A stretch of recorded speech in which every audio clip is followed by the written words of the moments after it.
talaga brinaso Brinaso. ng Marcos administration. Ay, grabe It's naman. actually a design of the Marcos administration. This Wow. impeachment process is a design Grabe naman. of the Marcos administration. Marami, sa pagkakalam ko, maraming tinakot. Naku. Maraming na... At Hindi ka natakot. hindi ako natakot.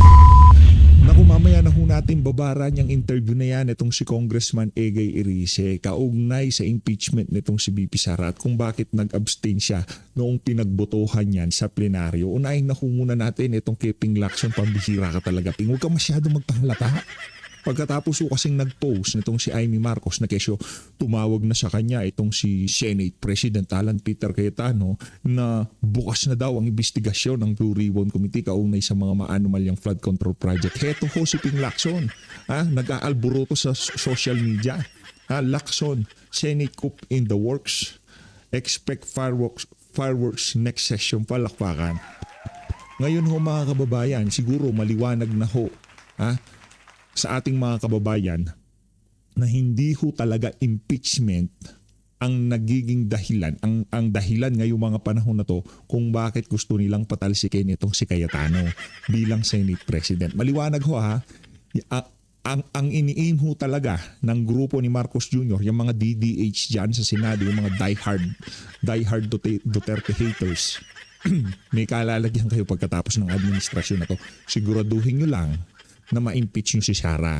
Kasi base sa aking nakikita, hindi nyo siya mai-impeach. At kung hindi siya ma-impeach, siguraduhin nyo lang nakakagatin ng sambayan ng Pilipino at ng ating mga sundalo yung Noel na yan sa 2028. At kung paano tatanggipin yan ng Korte Suprema, okay? Huwag kayo masyadong ano na yan, kapraningan na yan, kaadikan na yan. Pambira, pati sa haligang batas kakalikutin nyo para lamang mapagtakpan yung mga pagnanakaw na nangyayari dito sa administrasyon na to, mga walang niya kayo. Diba? Hindi ko sinasabing nagnakaw yung si Ping Lacson. Pero maliwanag pa sa sikat ng araw, meron ho siyang pinagtatakpan noong siya pa ang Blue Ribbon Chairperson. Okay? Di ho natin sinasabi ito, yung claim na sinasabi ni Senator Rodante Marcoleta, isa siya sa mga direktor na kinabang. Nakisendante yun. Kung yun ang kanyang mga punto de vista, kung yun ang nalikom niya mga impormasyon, sa kanya yun. Ano yun kumbaga, base yun sa kanyang pag-aaral. Pero tayo dito sa PH update, isa lang ang ate sigurado dito. Merong pinagtatakpan si Ping Lacson nung siya pa ang may hawak ng Blue Ribbon Committee. Isang like at isang subscribe. Masaya na ho tayo dyan sa mga gusto sumali sa ating community. Yung join button, andyan lang ho sa baba. Heto ho. Yarin lamang pinag-uusapan na ho natin ng impeachment ni Vice President Sara Duterte. Di ako nanghihingi ng pabor dito sa PH Update.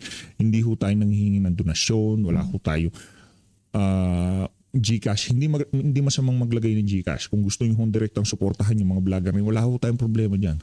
Pero tayo kasi as much as possible, gusto ho natin yung manood. Kung gusto nyo magpakulay, walang problema. Pero hindi na para i-display pa natin dyan. Dito sa ating channel yung mga detalye na yan. No? Ang pakiusap ko lang ho sa inyo, sa mga kababayan natin taga Visayas at Mindanao, kung yung mga congressman nyo bumoto ng yes sa impeachment ni VP Sara sa 2028, markahan nyo ho yung mga yan.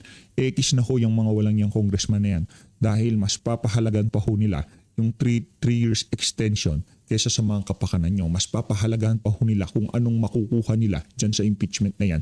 20 million, mga proyekto, kickback, di ho natin alam. Pero ang ating sigurado dito, yung mga congressman nyo na yan, hindi kayo pinaglalaban dyan sa House of Representatives. Kaya ang aking pakiusap dito sa PH Update, markahan nyo. Huwag nyo hong iboto. Kung sino man ang magiging kalaban nila, yun ho ang inyong suportahan sa 2028 national election. Ito ho, rekta ho tayo dito kay Tuta Soto. Sinasabi kasi, ngayon ho kasi mga panahon na to, pinapasinungalingan na ho nitong si Tuta Soto na kesyo wala daw tchatcha. Walang pinag-uusapang tchatcha. Sa caucus wala naman talaga. Kayo yan. Kayo nila Puno, nitong sila Boy GD. Hindi naman kasama yung mga senador. Kumbaga pinaplansya pa yung mga detalye para if ever na hihain sa sa caucus, ika nga areglado. May, nakuha na ang suporta diyan sa House of Representatives. Yung iilang senador na lang ang liligawan, di ba? At kung ma-overpower nila, talagang magdidiretso itong kawalang yan nila na to. January 2026. Ito hong detalye, January 2026. Kung gusto nating baguhin ang Constitution, let's use a constitutional convention or a constitutional assembly. Hindi sa Supreme Court ang desisyon. Yan ang punto. Naku, yari. Pambihira, yari tayo dyan. Ito yung usapan ng impeachment ni VP Sara. Impeachment lang, gusto ko niya kalikutin ang saligang batas. So, ngayong May 2026. Halos 4 na buwan pa lang nakakalipas. Okay? I simply said, I will ask my colleague what they think of the idea. Palakpakan natin. Ibig sabihin ba sinungaling si Lito Banayo? Ako si Amy Marcos, sinungaling yung mga Marcos na yan. Kaya pagka usaping CONAS, usaping charter change, hindi ko binabanggit ang pangalan ni Amy Marcos. Si Lito Banayo ang aking binabanggit kasi sa kanya ho natin unang narinig yung ideya na yan ng charter change na kung saan ito daw si Soto at itong si Boy GD nagpupulong sa isang hotel at yan ang kanilang paksa. Sinong nagsabi dito kay Lito Banayo? Kasama sa meeting. Ganun ho katindi, ganun ho kalala ang nangyayari ngayon sa ating bansa. Rumekta ho tayo. Dahil nga naman hindi nila mai-impeach itong si VP Sara, rekta ho tayo sa no election scenario. At itong si Ping Lacson, kanya hong pinapasinungalingan ang sinasabi nitong si Mangga. Bahala kayo dyan. Wala naman akong pakialam kay Mangga. Wala rin naman tayong pakialam dito kay Ping Lacson. Ang sigurado dito, dahil nga hindi nila ma-impeach si VP Sara, kung ano-anong kabalbalan na naman ang pumapasok sa mga isip nila. Panoorin ho natin itong mga kababayan. Okay.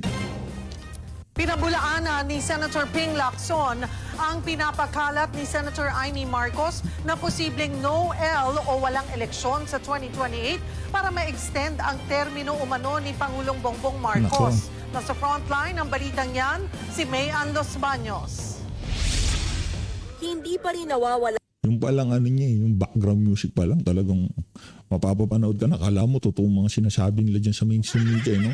ang langit-ngit ng kudeta sa Senado. Lalo na ngayong pugante ng itinuturing si Senator Bato de la Rosa na siyang naging Ito talagang News 5 na to pugante. Hindi pa nga nag-rule ang Korte Suprema dyan. Masyado naman kayong mamadali. Bukas, Lunes o ngayon. para maging Senate President, si Senator Alan Peter Cayetano. Ang 1311 na bilang ng Senado o 13 miyembro ng mayorya at 11 minorya, 12-11 na lang ngayon. Kaya ayon kay Senator Erwin Tulfo, isa lang pong humakbang dyan, tapos ang boxing.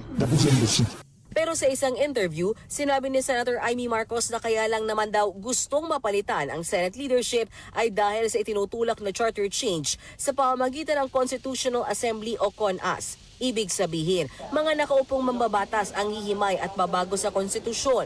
Giit ng senadora gagawin umano yan para walang 2028 elections. Para raw ma-extend ang termino ng kanyang kapatid na si Pangulong Bongbong Marcos. Bumuelta riyan si Senator Ping Lacson sa programang Ted Filon at DJ Chacha.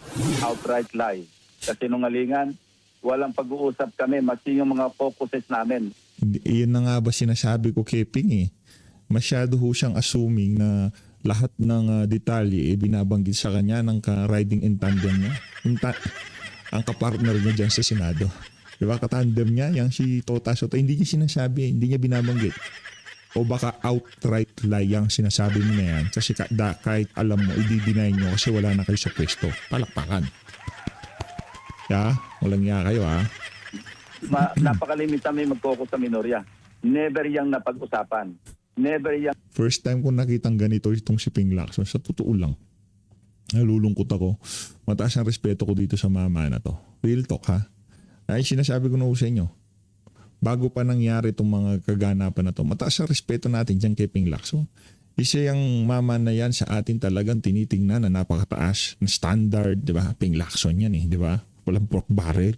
Tumatanggap ng pera. Anak ng toko Last election pala ang ginamit ng alyansa ay galing flood control. Di umano. Kasi dito sa listahan ni Adrian Bersamin. Pati si Andrew E. ay nakalagay doon sa listahan. Palakpakan.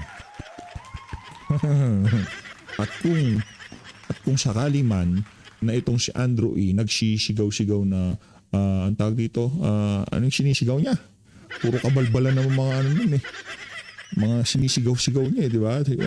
Ingay-ingay, ayan, ingay gusto niya. Etong ingay. Diba? Kung itong si Andrew E. Naghanap ng ingay last election, 2025 election, pagkatapos naghanap ng ingay nitong si Andrew E. biglang nagsalita itong si Ping Lacson, pwede ba nating sabihin kung yung pinambayad kay Andrew E. galing flood control, direktang nakinabang itong si Tuta Soto ay Ping Lacson Boytago? Pwede ba natin sabihin yun? Mapaalam niya, hindi niya alam na yung pinambayad kay Andrew E. galing flood control? Di umano. May pananagutan ba siya? Yan ang gusto kong marinig sa mga punto de vista ng ating mga kasama dito sa PHFD. Ang nabanggit yung CONAS. Kung meron mang plano na mag-CONAS, hindi namin alam yun. Kung ano yung... Yun nga, hindi nyo naman alam.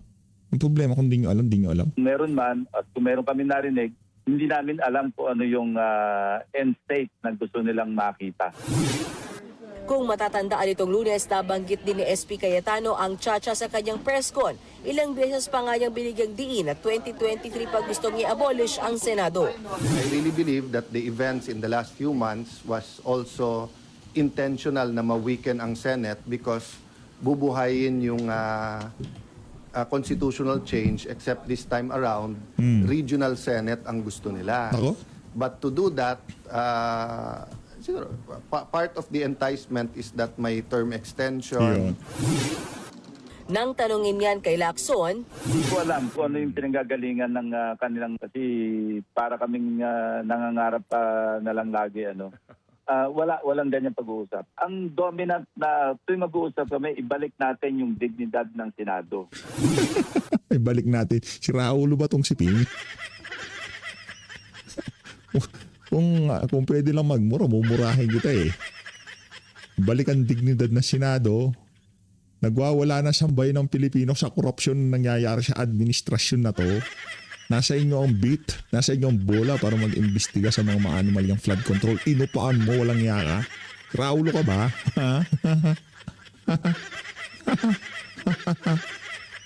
una na ring itinanggi ng Malacanang na pinag-uusapan ng Administrasyong Marcos ang pag-aamyenda ng 1987 Constitution. Sinusubukan pa ng News 5 na kuna ng pahayag sila Senator Amy at SP Cayetano. Nagbabalita mula sa Frontline, Mean Los Baños. Hayaan mo si Mean. Si Mean, ano yan kaibigan niya ni Ping Lacson Boytago Yang si Mean Los Baños. Punta ho tayo. Dito lang ho tayo. Ay, ba't gumalaw ka? Huwag kang gagalaw dyan ka. Gusto na atang umalis ni BP. BP dyan ka lang kaalis. Huwag mo kami iwan, BP. O dito tayo kay Kong Ekay. Hello everyone, I'm Rico Hizon. Impeachment comes for a second time for Philippine Vice President Sara Duterte. Today on Beyond the Exchange, let's talk about the overwhelming House vote with Caloocan Representative Yako, yan Edgar na. Erice. Nako, Kong, thank you so much for joining tawa na lang tong si Kong Ekay. Alam ko sikreto kung bakit. Overwhelming yan. Alam ko yan. us on the program. All right. Thank you, Rico, for in the this invite. last impeachment vote, you abstained. Yes. But there was an overwhelming vote to impeach Sara Duterte. Yes. Why was there an overwhelming vote when everyone thought it would be 106, Yo. it would be 200, but it was 257? I think the Marcos administration had worked so hard to convince all the representatives, Yun. all the congressmen. Yeah. So what do you make of the new Senate leadership? There was a Senate coup that replaced Senator Tito Soto with Senator Alan Peter Cayetano. I know Senator Alan very well. So tingin ko actionan niya yan within the framework of the Constitution. So, mas maganda nga na si Senator Cayetano ang presiding officer kasi lawyer siya. But he's Ito talagang mga to masyadong harsh kay Tuta Soto. Hindi ba pwede yung dekada-dekada na muti na lang pati burnik niya dyan sa Senado? Di niya makaya yan? Ang sagot, hindi ho. Diba? Kahit lahat na lang ng buhok sa katawan ni Tuta Soto, mamuti na. Hindi niya ho kakayanin yung impeachment na yan. Mabubuang ho siya dyan. Kailangan ho talaga abogado yan. Masyadong harsh. known to be a Yeah, ayun. pro-Duterte supporter. Well, actually, He ran for vice president yes. with Yes, former President Duterte, Rodrigo Duterte. Yes, but I think there was an altercation with the vice president. In fact, I was a congressman in the 18th Congress. He was replaced by Speaker Lord. Velasco Lord Alan because Velasco. Senator Aimee and Congresswoman Gloria Macapagal-Arroyo and Vice President Inday Sara worked for his removal.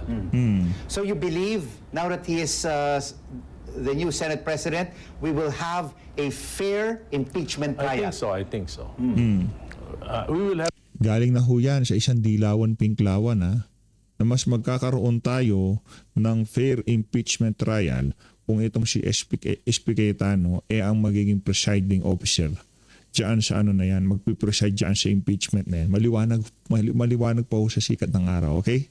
a fair presiding officer. Were you surprised, Congressman Erice, that 257 of your colleagues voted for the impeachment while there wasn't a change of heart or mind because there was a change in the Senate presidency? Talaga brinaso Brinaso Brinaso. ng Marcos administration. Grabe It's naman. actually a design of the Marcos administration. This Wow. impeachment process is a design Grabe naman. of the Marcos administration. Marami, sa pagkakalam ko, maraming tinakot. Naku. Maraming na... At Hindi ka natakot? hindi ako natakot. Sanay na ako. I've been, Wala na, tagal ng takot yan. fighting dynasties and a lot of issues for the last 50 years. So, why did you decide, Kong, to abstain? Why not just say no? There are three This reasons. impeachment trial. There are three reasons. Why? One, I was not allowed to ask questions. And this is the first time in my 5 terms in Congress na yung isang congressman hindi pinayagan magtanong, mag-interrogate sa mga witnesses and resource persons. So, meron ako mga questions na gusto kong malaman ng sagot na hindi naman naitanong. So, sabi ko, hindi ako pwedeng makaboto. Hindi naman ako Duterte, hindi naman ako Marcos. I just want to be fair. So, yun ang unang reason. Pangalawa, alam ko na this is a continuation of the 19th Congress. At yung pinakamalaking nakawan sa Kaban ng Bayan, yung the greatest heist in the national budget in infrastructure, nangyari yan primarily because a lot of representatives were incentivized to vote for the impeachment of VP Sara. And third, the government weaponized supposed to be neutral agencies like the NBI, the AMLAC, and the COA to persecute VP Sara. Hindi ko sinasabi na walang pagkukulang si VP Sara. Dahil nga hindi ko natanong yung COA, hindi ko natanong yung AMLAC, hindi ko natanong si Madriaga na very incredible. Fantastic yung mga kanyang mga testimony. So sabi ko, I won't participate in this stage impeachment But process. with the evidence on hand, do you believe she will be found guilty or will she be acquitted? From your personal point of view. There are 4 articles of impeachment. One is yung Madriaga. Ano yun? Stage lang yun. I think may machination na nangyari doon sa issue ng Madriaga. The second is the conditional threat. I asked my lawyer, sabi nila wala namang yan. Parang sinabi mo lang, pag sinuntok mo ko, susuntokin kita. Yung third, yung AMLAC report. Yung AMLAC report, it's an aggregate transactions for 19 years. So hindi ko alam. Hindi ako nakapagtanong. Kaya hindi ako makakapag-decide doon sa. Ay, nako. Paano tayo mag-i-impeachment niya? Kung ganito yung mga punto de vista, pati yung mga dilawan na hindi naman natin kaalyado. Ito yung mga dilawan na hindi tumanggap ng maleta at hindi tatanggap ng maleta.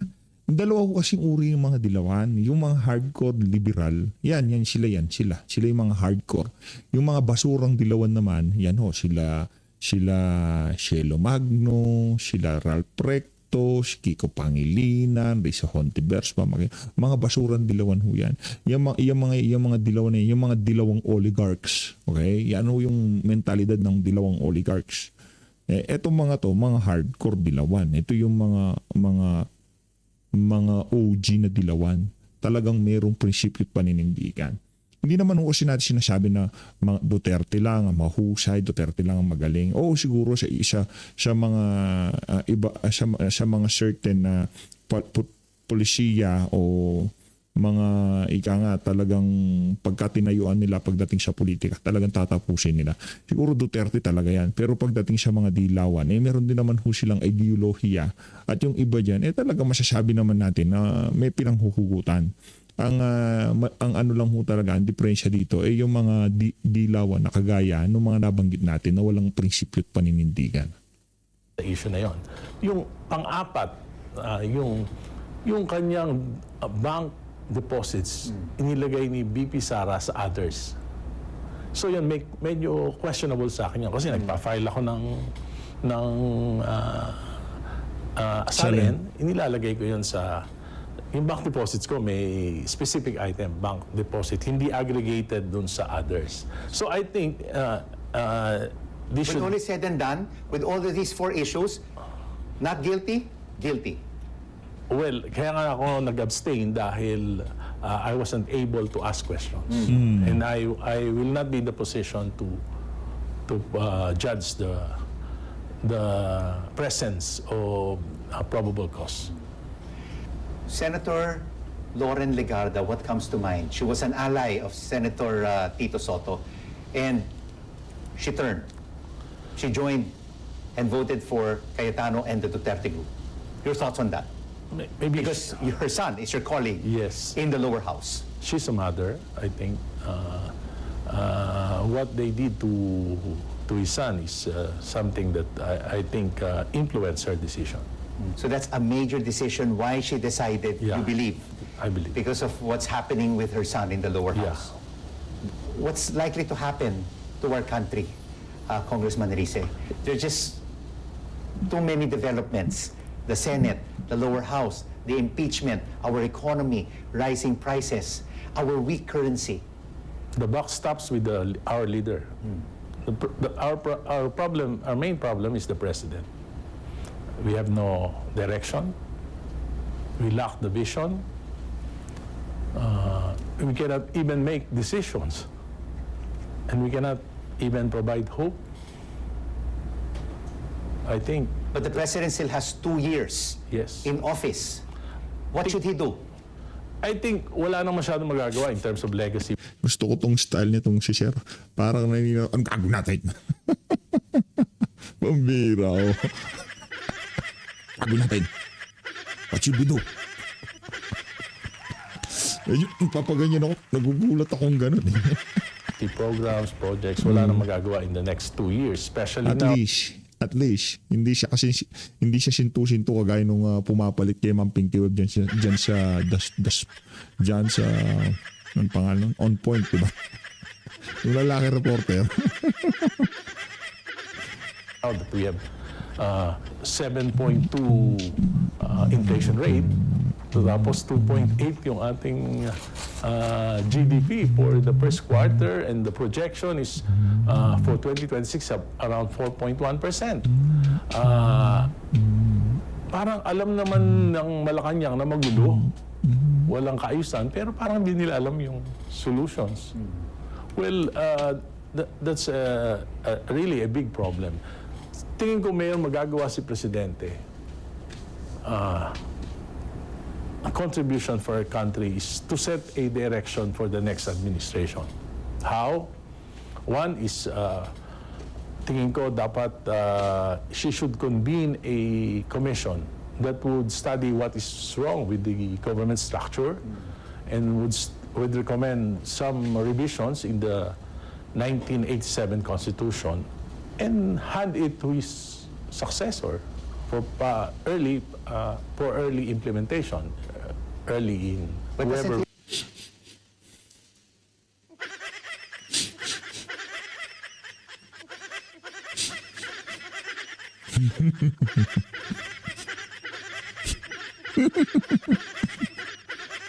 Bango.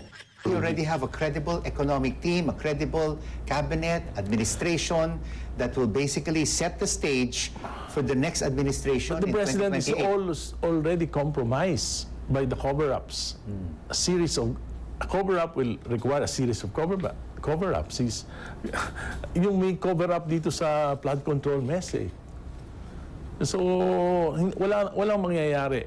But Especially, she exposed Yeah. this flood control corruption scandal, niya which siguro- he himself exposed in the State of the but Nation address. when I filed a petition for to declare the unprogrammed appropriations as unconstitutional, lumabas lahat ng mga releases ng SARO eh.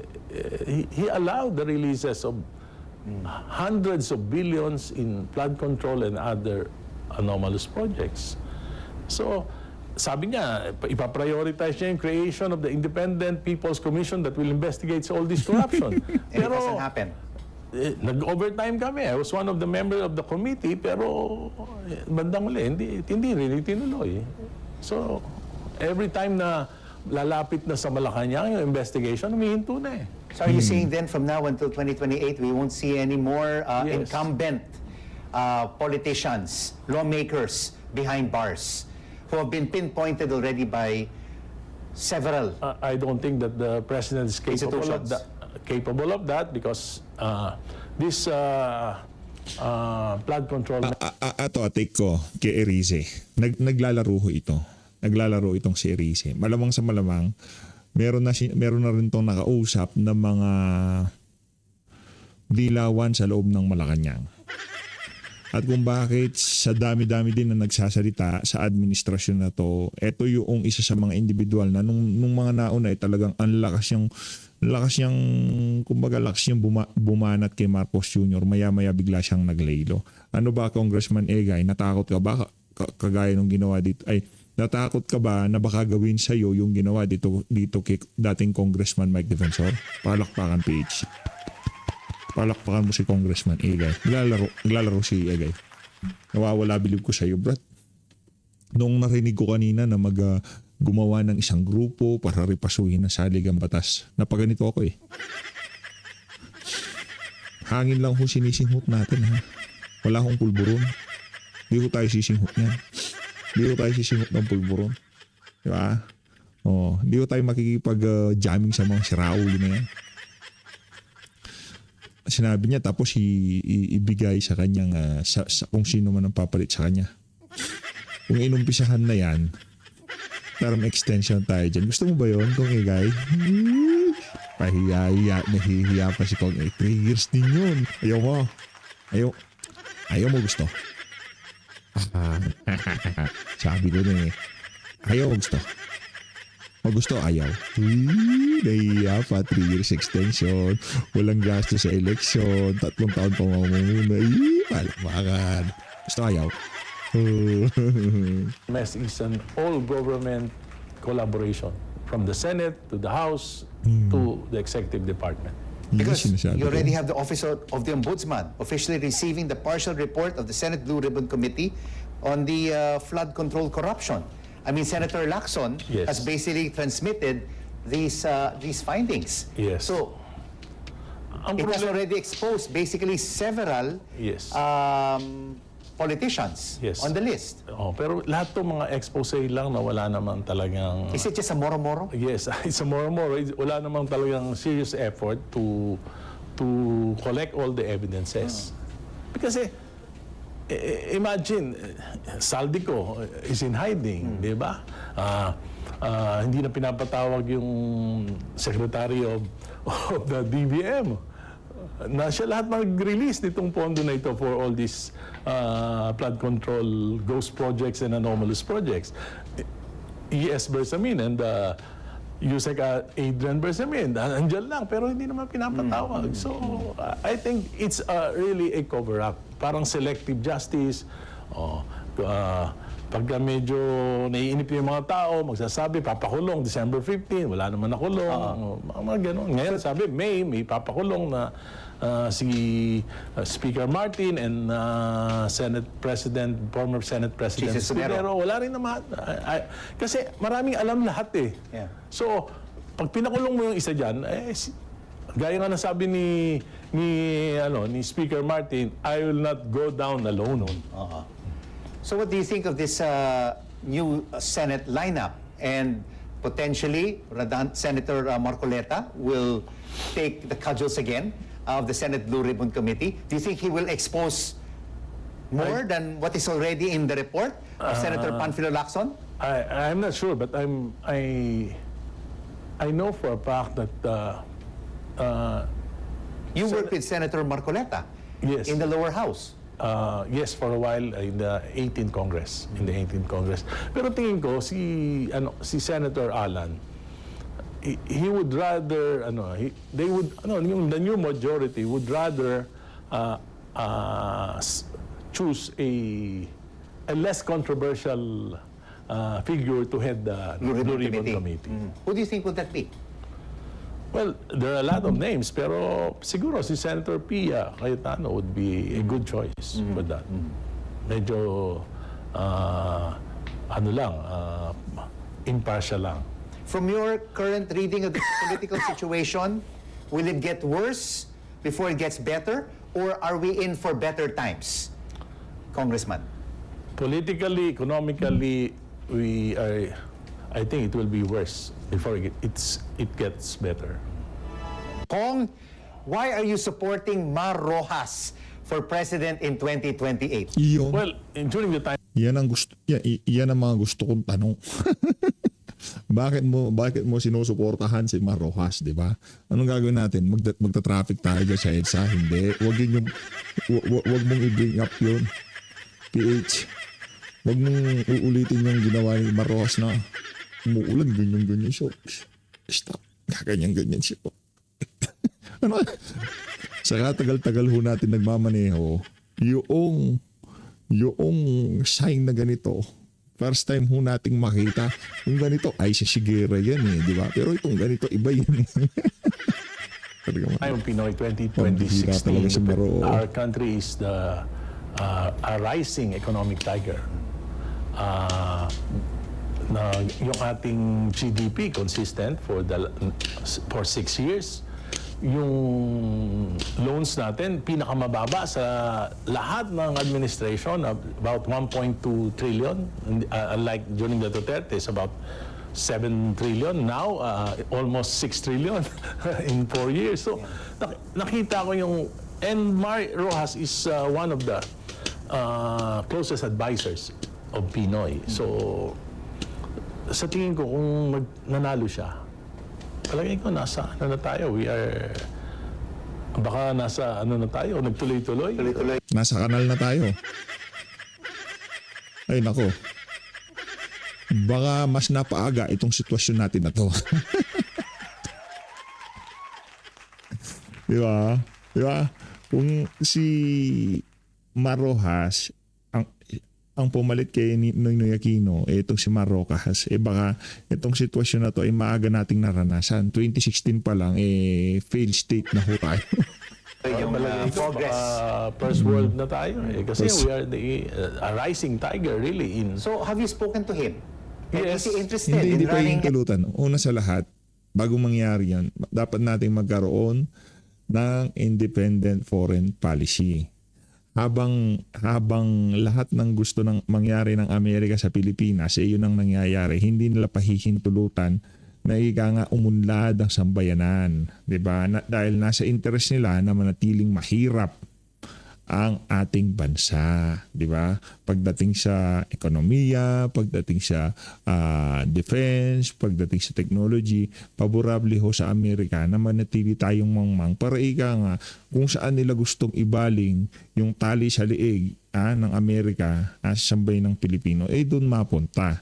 Ang pinakaunang kailangan ng sambay ng Pilipino ay magkaroon ng identity. Sino ba talaga tayo? Pangalawa, independent foreign policy. Diba? Yun ho. At pangatlo, ayan na, dyan napapasok yung pagrepaso dito sa visit na 1987 Constitution na to.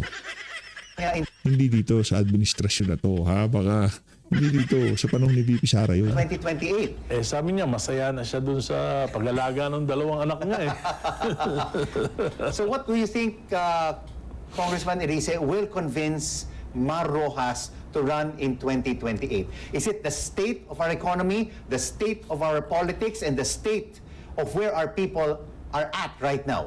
I think the state of mind of the people, kung magbabago yung state of mind on how people votes. Kasi alam mo, ang problema sa atin, di ba, naghahanap tayo, for example, Sara is a strong candidate, hinahanap natin kung sino yung mataas ang survey.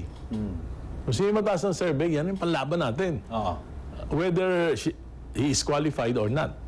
Di ba? At saka nakikita natin ngayon sa surveys, it's a dead heat between Sara Duterte and Raffy Tulfo if he Yes. decides to run. Yes, yes. And also the gap between Sara Duterte and Leni Robredo is also narrowing. Yes. So sa tingin ko, dapat turuan muna natin. Responsible politician, turuan muna natin yung mga mamamayan natin. Reklamo kayo ng reklamo na pahirap yung buhay natin. Bakit ang pinipili nyo yung sikat? Bakit ang pinipili nyo yung you would rather choose optic politics kaysa dun sa track record? So dapat siguro mabago yung kaisipan ng mga Pilipino. Dapat pipili kayo qualified. Yung DDS ka, sabi ko na Sabi ko na nga ba? Aminin mo man, hindi. Congressman Edgar Erice, DDS ka. Kung dapat hindi optics politics, hindi sikahat. Dapat yung may track record. Sara Duterte tinutukoy mo Di ba Davao City ang tinutukoy mo? Brad, wag mo na kaming palusutan pa. Kaasosasyon ka namin dalawa nitong si Senator Jingo Estrada. Gusto mo mas gusto mo sumama sa asosasyon namin nitong si Sen Jingoy. Una sa lahat, dapat dalawa, mo, di ba? Laki dyan. And Mar Rojas has the competence and the qualities to be a good president. I think, siya yung the best. The best. He's the best president that we never had. Yan. I think he's better than Pinoy. He's better than Pinoy. At tingin ko, yung performance ni Pinoy is outstanding. So, kung nagpatuloy lang siya, nagkasundo nga sila ni Senator Grace po, baka ngayon ang presidente natin, si Grace po. 18 years of... Aray mo, presidente si Grace po. Pag nagkaputukan sa West Philippine Sea. Ano nga kasing sabi ni PRRD nang tinanong ni Grace po? Hindi niya alam gagawin kung saan. Diba? Doon pa nga lang wala na hindi pwede isali sa equation si Grace po. Wala na ba talaga kung yan na lang ba talaga yung mga mga manok nyo, pambato nyo? Puro bata ng mga oligarko, pambihirang yan. Good governance din. Ang tanong, ito bang si Grace po at nitong si Mar Rojas kaya niyang banggayin itong si Enrique Razon? Kaya niyang banggayin itong mga mga bilyonaryo, mga bilyar o kung sino man? Kaya ba nilang banggayin yung mga yan? Ngayon, kung ang sagot ay hindi, wala silang karapatang maging presidente ng bansa na to. Walang niya kayo. Loloko mo niya. First criteria, ng presidente ng Pilipinas, una sa lahat, hindi adik. Sa 2020, una sa lahat, dapat hindi adik. Pangalawa, hindi siya napapaligiran ng mga adik. Hindi nga siya adik, pinapaligiran naman ng adik. Magiging adik din yan. Pambihira, di ba? Una, hindi adik. Pangalawa, hindi napapaligiran ng adik. Pangatlo, hindi kumikita sa mga adik. Baka hindi siya kaibigan, hindi napapaligiran, meron namang katkong sa pagbebenta ng droga. Yari din tayo dyan. Pangatlo, dun palang papasok yung track record. Ay, hindi. Yung pangatlo pala dapat, pang-apat pala dapat, hindi siya bata ng mga oligarko. Kaya yung mga kriteria natin, di ba? Kasi pagka hindi ka adik, hindi ka kaibigan ng adik, hindi ka kumikita sa droga, ayan. Hindi lahat sagot.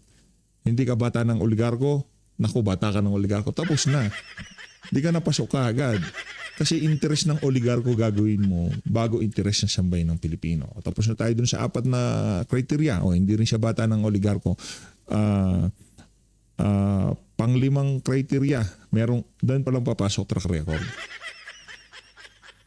Ngayon, kung yung lugar nitong si Leni Robredo, mapahanggang sa ngayong mga panahon na to, hindi niya malaman kung anong gagawin niya. Paano pagka pinahawak natin sa kanya Pilipinas? Feeling ko itong si Egay Rice, wala rin bilib kay Leni Robredo, kaya di niya na binabanggit.